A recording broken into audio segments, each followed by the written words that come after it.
Tout a commencé comme n'importe quelle autre journée ordinaire.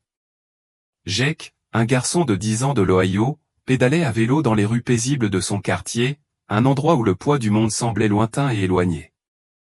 Personne n'aurait pu prédire que les événements sur le point de se produire allaient non seulement changer sa vie, mais pourraient potentiellement affecter l'avenir de millions de personnes. Après un accident dévastateur qui l'a laissé entre la vie et la mort, Jake a vécu quelque chose qui dépasse l'entendement. Il insiste sur le fait que lors de son expérience de mort imminente, il a rencontré Jésus et a eu un aperçu de l'Amérique du futur, y compris des événements qui devraient se dérouler en 2025, des événements qui vous inspireront et vous entreront à la fois. Voici l'histoire extraordinaire de Jake. Jake était comme n'importe quel autre enfant de 10 ans, débordant d'énergie, de curiosité et d'un goût indéniable pour l'aventure. Ce jour fatidique a commencé comme n'importe quel après-midi d'automne typique. Il avait passé la matinée collé à ses dessins animés préférés et taquinait gentiment sa sœur aînée avant de décider de prendre son vélo adoré pour une balade. L'air était vif et le feuillage d'automne de l'Ohio peignait les rues de nuances éclatantes de rouge, d'or et d'orange. Jake appréciait le craquement satisfaisant des feuilles sous ses roues et la brise fraîche qui semblait bourdonner avec la promesse d'excitation. Au début, le trajet s'est déroulé sans incident. Il a dépassé les maisons familières, a salué Madame Connor alors qu'elle se penchait sur son jardin et a dévalé la légère colline au bout du cul-de-sac. Pour Jake, il avait l'impression que rien ne pouvait l'arrêter, le monde semblait vaste et plein de possibilités. Mais en un clin d'œil, tout a changé. Alors qu'il tournait un coin, Jake n'a pas remarqué une camionnette de livraison qui sortait d'une allée en marche arrière. Ses freins ont crié en signe de protestation et les pneus de son vélo ont dérapé impuissants sur le gravier meuble. Il a fait un écart instinctif, mais il était trop tard. L'accident était inévitable. Des témoins ont raconté plus tard ce moment horrible, Jake a plané dans les airs comme une poupée de chiffon avant de s'écraser violemment au sol. Son petit corps gisait immobile sur l'asphalte. La panique a envahi le quartier alors que des voisins inquiets se sont précipités à ses côtés, composant le 911 dans une tentative frénétique d'obtenir de l'aide. Lorsque les ambulanciers sont arrivés, ils ont trouvé le pouls de Jake faible et son corps insensible. Ses parents, qui se trouvaient à seulement un pâté de maison, sont arrivés dans une course effrénée. Sa mère s'est effondrée en larmes incontrôlables, tandis que son père était figé sous le choc, le visage vidé de toute couleur. La respiration de Jake était superficielle et il s'accrochait à peine à la vie. Sans un instant de répit, ils l'ont emmené d'urgence à l'hôpital, où sa survie ne tenait qu'à un fil fragile. Jake ne se souvient pas de grand-chose du trajet effréné en ambulance ou du chaos qui se déroulait autour de lui aux urgences. Mais ce qui reste gravé dans sa mémoire est le moment où il s'est réveillé dans un endroit qui défiait la logique. Au début, il a cru que ce devait être un rêve. Il se retrouva debout dans un vaste champ d'un autre monde, baigné d'une lumière douce et éthérée qui semblait émaner de partout et de nulle part simultanément. Les couleurs autour de lui ne ressemblaient à rien de ce qu'il avait déjà vu, des verts vifs qui scintillaient comme s'ils étaient vivants, des bleus profonds qui ondulaient d'une énergie qui leur était propre. Je n'avais pas peur, raconterait plus tard Jake avec un calme surprenant. Je me sentais en paix, comme si j'étais exactement là où je devais être. Alors qu'il errait dans cet endroit d'un autre monde, un sentiment de sérénité l'envahit. Le paysage semblait vivant d'une manière que les mots ne pouvaient pas exprimer, et Jake pouvait sentir la présence de quelque chose de plus grand que lui. Au loin, il remarqua des formes en mouvement, des silhouettes qui semblaient briller de l'intérieur. Ce n'étaient pas des personnes au sens où nous les considérons généralement, mais plutôt des êtres de lumière, de chaleur et de compassion. Bien qu'il ne puisse pas distinguer leur visage, Jake pouvait sentir leur énergie accueillante, comme s'ils tendaient la main vers lui, l'invitant à se rapprocher. Il commença à marcher vers eux, ses petits pieds touchant à peine le sol, comme s'il marchait dans l'air, sans aucune lourdeur. Puis, parmi les nombreuses silhouettes rayonnantes, Jake vit un être qui se démarquait d'une manière impossible à ignorer. Cette silhouette ne ressemblait à aucune autre. Elle brillait d'un éclat qui rendait tout le reste pâle en comparaison. Jake n'avait pas besoin qu'on lui dise qui c'était, il savait juste que c'était Jésus. La façon dont il apparaissait à Jake n'était pas la figure sévère et distante souvent décrite dans les textes religieux. Au lieu de cela, il dégageait de la chaleur et de la compassion, une sorte d'amour accessible qui faisait fondre toute peur. Jake décrivit l'expérience comme s'il avait eu froid pendant très longtemps et qu'il était ensuite entré dans la chaleur éclatante du soleil. À ce moment-là, chaque once de peur, d'inquiétude et de douleur sembla s'évaporer. « Tu es en sécurité ici, » lui dit Jésus, sa voix douce mais pleine d'une autorité indéniable. Jake n'avait pas besoin de répondre. En fait, il ne savait même pas comment le faire, mais cela n'avait pas d'importance. Jésus semblait le comprendre complètement, comme s'il pouvait voir au plus profond de son être. D'un geste simple, Jésus tendit la main et Jake la prit sans hésitation. Lorsque leurs mains se rencontrèrent, Jake fut submergé par un flot de souvenirs. Mais ce n'était pas seulement des souvenirs de sa propre vie, il y avait des images de moments qu'il n'avait pas encore vécus, d'événements dont il n'avait jamais été témoin. C'était comme s'il était soudain capable de voir la vie d'un point de vue plus élevé, de comprendre des choses qu'il n'aurait jamais pu connaître auparavant. « Je veux te montrer quelque chose, » dit Jésus. À ces mots, l'environnement de Jake changea. Le champ de lumière paisible disparut et soudain, il se retrouva debout dans une rue animée de la ville. Ce n'était pas un endroit qu'il reconnaissait, mais il sentait qu'il s'agissait d'un monde futur qu'il n'avait jamais imaginé. Il se tenait dans une ville qui lui semblait étrangement familière, mais aussi étrangère, une vision de l'Amérique en 2025. La première impression de Jake de l'année 2025 était un mélange d'émerveillement et de malaise. La ville qui s'offrait à lui était à couper le souffle, avec ses gratte-ciels vertigineux qui atteignaient le ciel, leurs lignes épurées reflétant la lumière d'une manière presque surréaliste. Les gens se dépêchaient dans les rues, se déplaçant avec un sens du but, mais il y avait une lourdeur sous-jacente dans l'air. C'était comme si chaque personne portait des fardeaux invisibles, alourdis par quelque chose de non dit. Jésus marchait à ses côtés, lui montrant les détails complexes de ce nouveau monde étrange, le guidant comme s'il était un guide touristique qui faisait visiter à un visiteur un lieu inconnu mais important. « Il y a de l'espoir ici, » dit doucement Jésus, « mais il y a aussi de la peur. » Il se trouve à un carrefour. Tandis que Jésus parlait, des images défilaient devant les yeux de Jake, des images de manifestations, avec des foules tenant des pancartes sur lesquelles on pouvait lire « Unité pour tous » et « Mettre fin à la fracture ». Il vit des dirigeants puissants s'adresser à des masses de personnes, leur discours suscitant à la fois l'espoir et la colère. La ville, aussi avancée qu'elle paraissait, était également en difficulté, prise dans une tourmente à laquelle il semblait impossible d'échapper. Et puis, soudain, Jake vit quelque chose qui fit battre son cœur, des catastrophes naturelles. Des inondations ravageaient les villes, détruisant tout sur leur passage. Des incendies ravageaient de vastes forêts, laissant derrière eux des ravages. Jake ne comprenait pas tout ce dont il était témoin, mais Jésus était là, calme et serein. Ces épreuves les mettront à l'épreuve, expliqua-t-il d'une voix emplie d'une force tranquille. Mais elles les rassembleront aussi. Ces épreuves seront pour eux l'occasion de s'unir. Parmi les visions les plus frappantes que Jake eut, il y eut les conséquences de l'élection présidentielle de 2024. La nation était fracturée, profondément divisée, luttant pour retrouver le chemin de l'unité. Jésus montra à Jake un aperçu du nouveau président, un homme dont Jake ne parvenait pas à placer le nom, mais dont le visage lui semblait étrangement familier. Ce président, bien que non sans défaut, faisait tout ce qui était en son pouvoir pour rassembler le peuple. Il n'est pas parfait, dit Jésus d'un ton pensif, mais il écoute. Et c'est ce qui fera toute la différence. Jake fut témoin de scènes de personnes engagées dans des débats passionnés, mais dans ces débats, il y avait un profond sentiment de respect. Malgré la division, les communautés se sont rassemblées, travaillant côte à côte pour reconstruire, non seulement leur environnement physique, mais aussi les blessures émotionnelles et spirituelles qui avaient été infligées au fil du temps. La route à suivre était encore incertaine. Il y avait encore de profonds désaccords, des défis à surmonter et des blessures à guérir.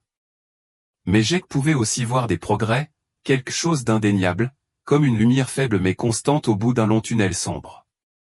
À ce moment-là, alors que les visions se déroulaient, Jake ne pouvait pas expliquer pleinement le sentiment d'espoir qui montait en lui. C'était un espoir qui semblait transcender la rupture, une croyance que, malgré tout, l'avenir avait le potentiel de guérison, d'unité et de transformation. Il ne pouvait pas l'exprimer à ce moment-là, mais il savait que le monde qu'il venait d'entrevoir n'était pas irréparable et qu'il était encore temps de faire une différence. C'est le chemin à parcourir, lui dit Jésus avec une conviction calme mais ferme. Ce sera un défi, mais au final, cela vaudra chaque instant de lutte. Tandis que Jake assistait à ces visions profondes, un sentiment de responsabilité l'envahit. Bien qu'il ne puisse pas comprendre pleinement les détails de ce qui allait se passer, une chose était sûre, il savait au fond de lui-même qu'il devait partager ce qu'il avait vu. En un clin d'œil, Jake se retrouva de retour dans son lit d'hôpital, haletant, ses poumons luttant pour chaque respiration. Ses parents étaient à ses côtés, des larmes de soulagement coulant sur leurs visages alors qu'ils acceptaient la réalité que leur fils était revenu parmi eux. Mais le souvenir de la vision persistait, vif et clair.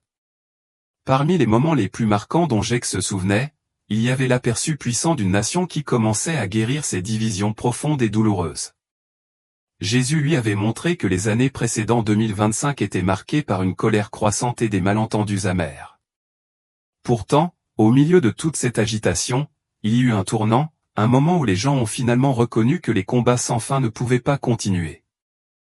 Jake a vu avec vivacité des images de quartiers qui reprenaient vie, non pas à travers les écrans impersonnels de la technologie, mais grâce à des conversations directes et sincères entre voisins. Les communautés s'organisaient, créant des occasions pour des personnes de tous horizons de se réunir. Les fêtes de quartier, les collectes de nourriture et les événements locaux sont devenus le cœur de ces efforts de guérison, alors que des personnes de tous âges s'unissaient pour reconstruire le tissu de leur société.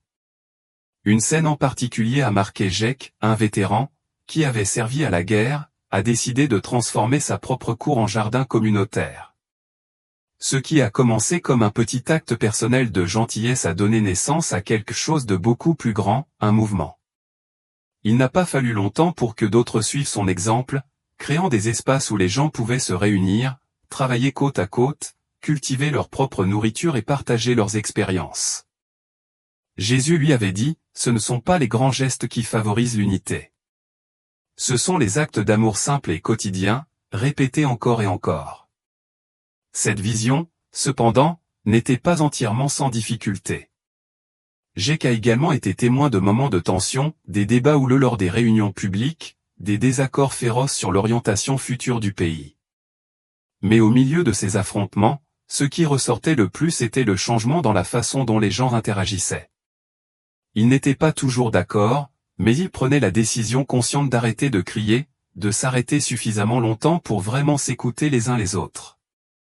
L'une des images les plus marquantes dont Jake se souvient est celle d'un groupe d'étudiants, chacun issu d'horizons différents, travaillant ensemble pour peindre une fresque dans leur ville. La fresque représentait des mains de toutes les couleurs jointes dans l'unité sous une bannière sur laquelle était écrit « Plus fort ensemble ».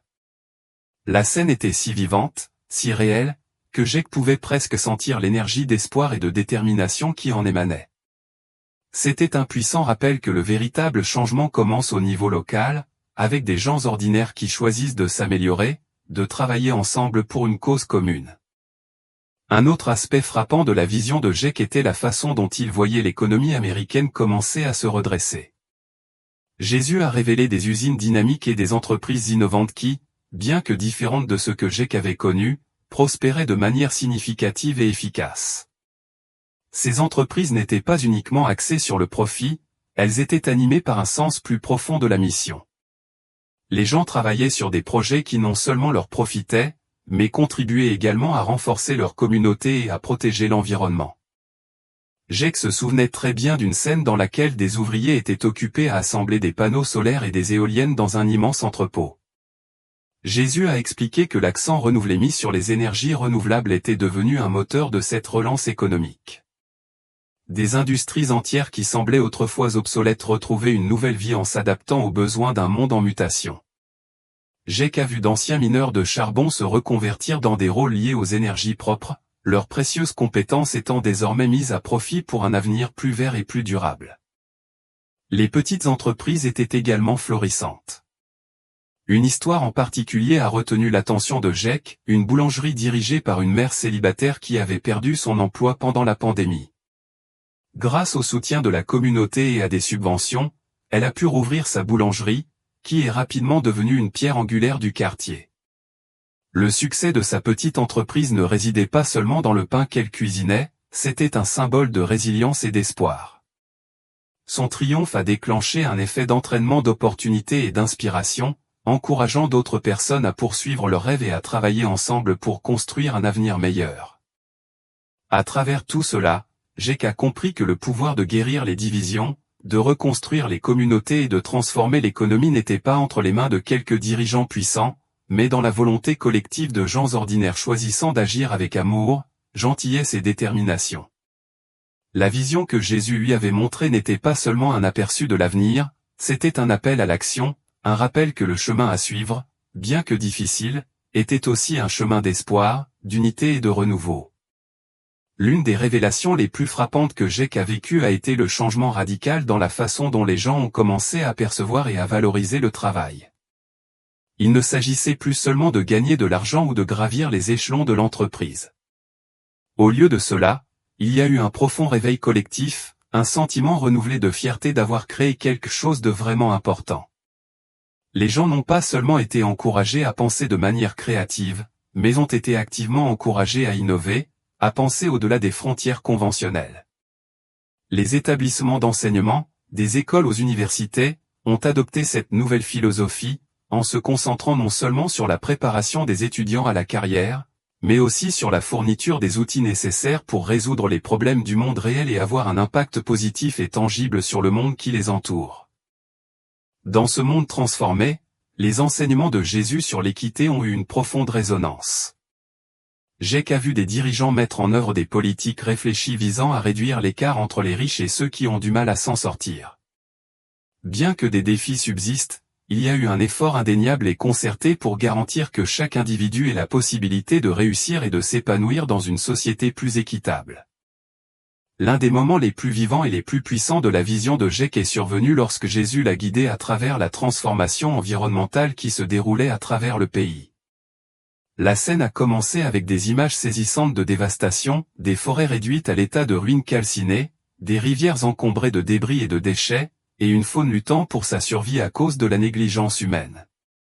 Mais ensuite, comme si le vent du changement avait balayé le pays, Jake a vu quelque chose d'extraordinaire, des communautés s'unissant dans un mouvement ambitieux pour guérir et restaurer la planète.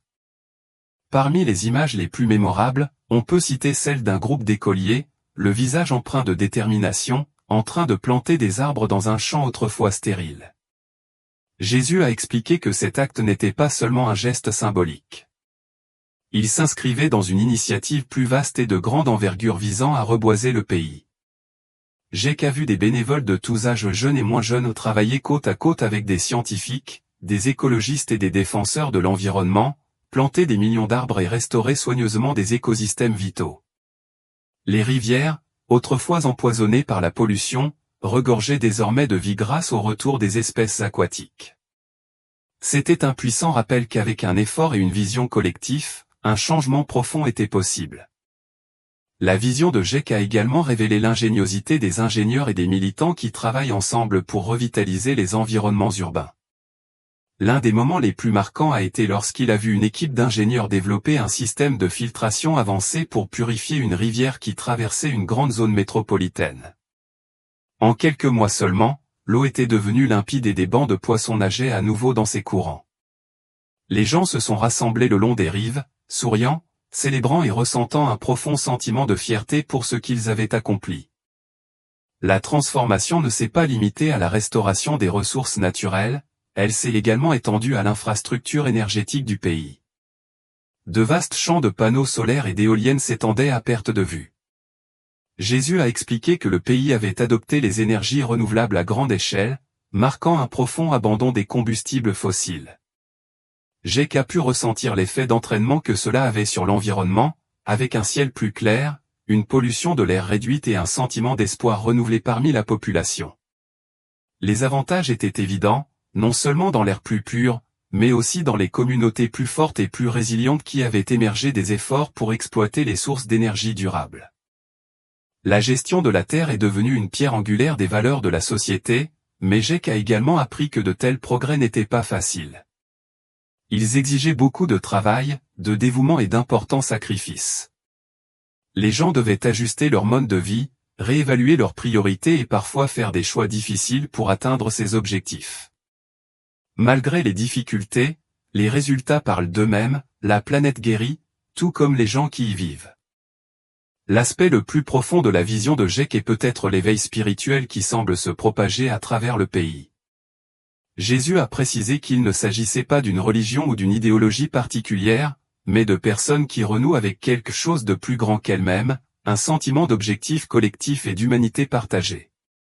Jake a été témoin de scènes de rassemblement de personnes dans des parcs, non pas pour protester ou se disputer, mais pour prier, réfléchir et trouver du réconfort dans la présence des autres. Les familles passaient du temps ensemble, discutant de leurs espoirs, de leurs rêves et de l'avenir qu'elles souhaitaient construire.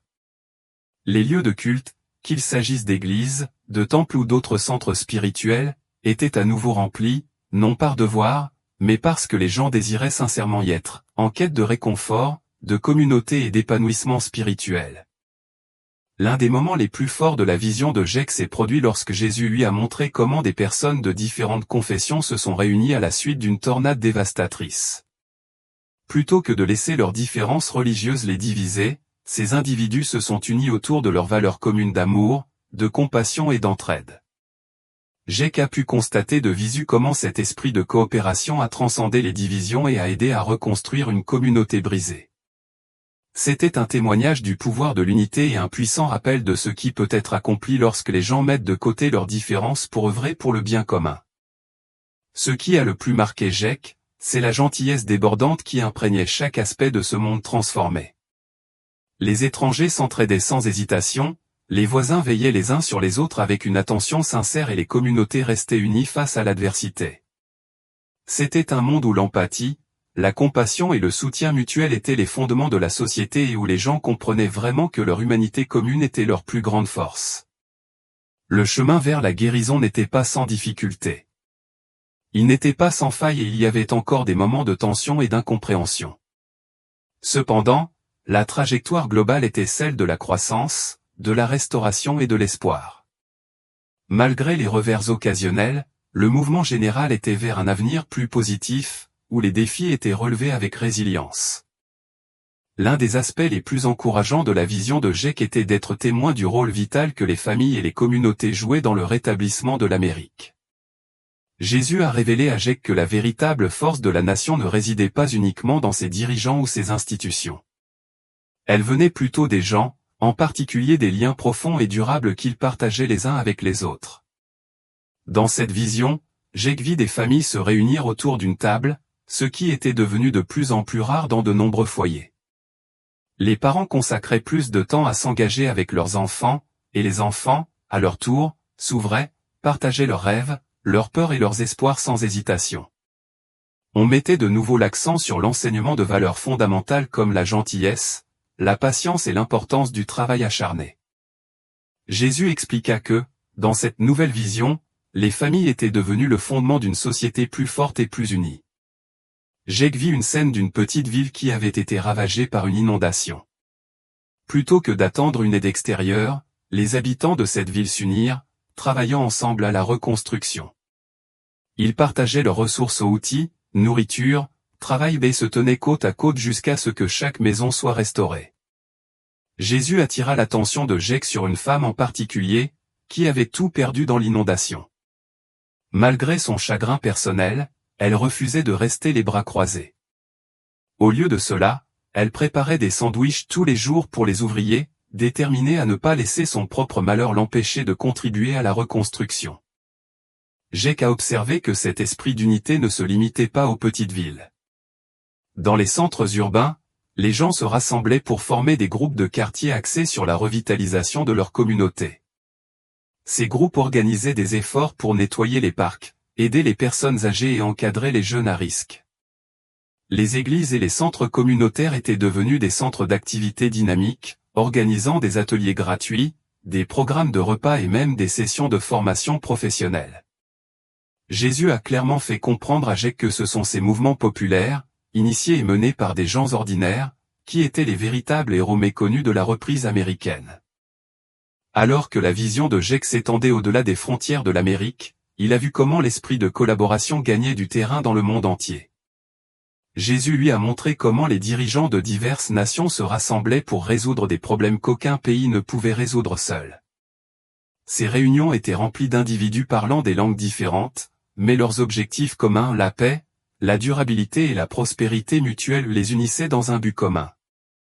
Une image particulièrement frappante que Jake a décrite était celle d'une mission mondiale visant à fournir de l'eau potable aux régions pauvres. Des ingénieurs et des scientifiques de diverses nations ont travaillé main dans la main pour développer des systèmes de filtration de l'eau abordables. Jake a regardé avec émerveillement les enfants des villages reculés boire pour la première fois de l'eau propre et fraîche, leur rire remplissant l'air, symbole d'espoir jusque-là inimaginable. Jake a également été témoin de percées remarquables dans le domaine de la santé. Des équipes de médecins et de chercheurs du monde entier ont uni leurs forces pour lutter contre les maladies, partageant librement leurs connaissances et leurs ressources sans espoir de profit ou de célébrité. Jésus a expliqué que cet esprit d'altruisme et de coopération ne guérissait pas seulement les malades du monde, mais transformait également sa structure même. Cependant, la route vers l'unité mondiale n'était pas sans obstacles. Jake a vu des moments de tension où les différences culturelles et les griefs historiques menaçaient de saper les progrès. Mais dans chaque cas, Jésus lui a montré des exemples d'individus choisissant la compréhension plutôt que le conflit, et la collaboration plutôt que la division. Les gens cherchaient activement un terrain d'entente, comblant des écarts qui semblaient autrefois insurmontables. Dans une dernière partie profondément émouvante de sa vision, Jésus a partagé un message spécial pour les enfants du monde entier. Jake se souvient très bien de Jésus s'agenouillant pour le rencontrer à hauteur des yeux. Son expression était à la fois sérieuse et douce pendant qu'il parlait. « Enfants, commença Jésus, vous êtes l'avenir de ce monde, et vos cœurs sont pleins d'espoir, de rêve et de compassion. Ne laissez pas les défis du monde endurcir vos cœurs. Au contraire, laissez votre amour les uns pour les autres et pour le monde se renforcer. Vous êtes ceux qui porteront ce flambeau en avant, éclairant la voie pour les autres. Les enfants sont la clé de l'avenir, a dit Jésus. Ils voient le monde avec un regard neuf et un espoir inébranlable. » Alors que Jake assimilait ces mots, il a commencé à voir des images puissantes se dérouler devant lui. Il a vu des enfants se présenter pour diriger, à la fois dans leurs écoles et dans toute leur communauté. Dans une scène saisissante, un groupe de jeunes enfants a pris l'initiative d'organiser une collecte de recyclage, déclenchant un mouvement qui a inspiré toute leur ville à adopter des pratiques durables. Dans une autre scène, une jeune fille, déterminée à aider ses camarades de classe à améliorer leurs compétences en lecture, a fondé un club de lecture qui a transformé son école. Ces scènes témoignent du fait que même les plus petites actions peuvent déclencher un changement massif, et Jésus a souligné que les enfants possèdent une capacité unique à motiver et à inspirer les adultes. J'ai qu'à observer comment les questions simples, honnêtes et directes des enfants ont des questions comme « Pourquoi ne pouvons-nous pas tous nous entendre ?» ou « Que puis-je faire pour aider ?» ont servi d'étincelle à une réflexion profonde et à une action positive. C'était comme si ces questions innocentes mais profondes éveillaient les adultes autour d'eux à considérer le monde à travers un nouveau prisme. Pour Jake, cette partie de la vision était valorisante. Il a réalisé que, malgré son âge, lui aussi avait la capacité d'avoir un impact significatif sur le monde. Il pouvait faire partie du changement. Jésus a clairement montré que chaque petit acte de bonté, chaque effort pour apprendre et grandir, contribuait à l'élan d'un mouvement plus large ou une vague de transformation positive qui façonnait progressivement l'avenir. Cependant, cette vision n'était pas sans avertissement. Jake a également eu un aperçu de ce qui pourrait se produire si les gens devenaient complaisants, en supposant que le progrès continuerait de lui-même sans effort. Dans une scène particulièrement troublante, Jake a vu des communautés entières se désagréger lorsque les individus ont cessé d'entretenir leurs liens les uns avec les autres. Des voisins qui travaillaient autrefois en harmonie ont commencé à s'éloigner, chacun se concentrant uniquement sur ses propres problèmes isolés. Jésus a expliqué que la complaisance était l'une des plus grandes menaces pour l'unité. Le progrès, a-t-il souligné, n'est pas garanti. Il ne suffit pas de réaliser quelque chose de bien, les gens doivent activement le maintenir et le protéger. Jake a vu des exemples de dirigeants qui, après avoir connu du succès, se sont trop installés dans leur position, négligeant les besoins de ceux qu'ils servaient. Il a également observé des familles qui ont cessé de communiquer efficacement, laissant des désaccords mineurs dégénérer en divisions majeures. Mais Jésus a montré à Jacques comment éviter cette chute. La clé était la vigilance, un engagement inébranlable à continuer à lutter pour ce qui comptait vraiment. Jacques a vu cette vérité se refléter dans la vie quotidienne, de manière modeste mais puissante. Il a vu des parents enseigner à leurs enfants la valeur du travail acharné, des communautés se rassembler pour célébrer leurs réalisations et des dirigeants se responsabiliser envers les personnes qu'ils servaient. L'un des aspects les plus marquants de la vision de Jacques était de voir comment la prière et la foi étaient étroitement liées à la transformation de l'Amérique. Jésus a révélé des scènes de personnes se tournant vers la prière, non pas comme un dernier recours en temps de crise, mais comme une source constante de force et de conseils dans leur vie quotidienne. À un moment donné, Jacques a vu une famille réunie autour de la table du dîner, priant ensemble avant un repas, leurs visages remplis de gratitude et de paix. Dans une autre scène, il a vu un groupe d'inconnus dans une salle d'attente d'hôpital, se tenant la main et priant pour un être cher qu'ils n'avaient jamais rencontré. Jacques a compris que la foi ne se limitait pas aux institutions religieuses ou aux cadres formels, elle se trouvait dans la façon dont les gens se traitaient les uns les autres, dans les choix qu'ils faisaient et dans l'espoir qu'ils portaient au fond de leur cœur. Jésus expliqua à Jacques que la foi ne consistait pas seulement à croire en lui, mais aussi à croire en la bonté inhérente des gens et à la possibilité d'un avenir meilleur. Jacques comprenait que la prière était un moyen pour les gens de se connecter à quelque chose de bien plus grand qu'eux-mêmes. Elle leur rappelait que, même dans les moments de profonde obscurité, personne n'était vraiment seul. Jacques a ressenti le poids de cette leçon, en particulier après sa propre expérience de mort imminente. Il avait compris que la foi ne consistait pas à avoir toutes les réponses, mais à croire que, quels que soient les défis, un plan plus grand se déroulait. Dans la vision de Jacques, Jésus lui montra des moments qui ne pouvaient être décrits que comme miraculeux. Il ne s'agissait pas d'événements grandioses et bouleversants, mais plutôt de petits rappels silencieux d'espoir et de grâce qui transformaient tranquillement des vies. La résilience. Jacques a été témoin de miracles se déroulant dans la vie de gens ordinaires, des moments de bonté, de guérison et de transformation qui l'ont laissé complètement stupéfait. Une scène en particulier est restée gravée dans sa mémoire, un puissant rappel de la force de l'esprit humain. L'événement s'est déroulé dans un hôpital d'une petite ville, où les médecins avaient épuisé tout espoir pour un patient gravement malade. Jacques a observé la famille du patient se rassembler autour de lui, leurs prières si pleines de foi qu'il semblait que leur foi illuminait toute la pièce. Et contre toute attente, quelque chose de miraculeux s'est produit, le patient a commencé à se rétablir, laissant les médecins dans un silence stupéfait. Jésus, debout à côté de Jacques, a expliqué que c'était la puissance de l'amour et de la foi travaillant en harmonie. Ce n'était pas simplement une intervention divine qui était en jeu, c'était la force remarquable de l'esprit humain qui a provoqué ce miracle. Dans un autre moment inoubliable, Jacques a été témoin du courage d'un jeune garçon qui a sauvé un chien errant pris au piège dans les eaux de crue. Cet acte de bravoure ne s'est pas arrêté à une seule vie sauvée, il a déclenché une vague d'inspiration dans toute la communauté. Les gens se sont rassemblés, non seulement pour sauver plus d'animaux, mais aussi pour aider d'autres personnes qui souffraient de la catastrophe. Jésus a souligné que les miracles n'étaient pas toujours des événements surnaturels, souvent, ces progrès sont le fruit du courage, de la compassion et de l'altruisme dont les gens ont fait preuve face à l'adversité. Jacques a également été témoin de percées scientifiques qui semblaient presque trop extraordinaires pour être croyables. Il a vu des chercheurs développer des remèdes contre des maladies qui affligeaient l'humanité depuis longtemps, des maladies que beaucoup pensaient insurmontables. Jésus a parlé à Jacques de ces avancées, lui expliquant qu'elles faisaient partie d'un plan plus vaste, des miracles nés non pas d'un seul instant d'intervention divine, mais du dévouement inlassable, de la collaboration et du refus d'abandonner de la part d'innombrables individus. Ces avancées témoignent de la puissance de l'effort humain et de la foi dans le progrès. Jacques était rempli de gratitude tandis qu'il réfléchissait à l'espoir dont il avait été témoin. Les visions qu'il avait eues lui rappelaient que, même dans les moments les plus sombres, des miracles se produisaient partout. Ils ne sont peut-être pas toujours faciles à voir, mais ils étaient là, tissés dans la trame de notre vie quotidienne, attendant que nous ouvrions les yeux sur eux. Le retour de Jacques dans le monde physique fut aussi brutal que bouleversant.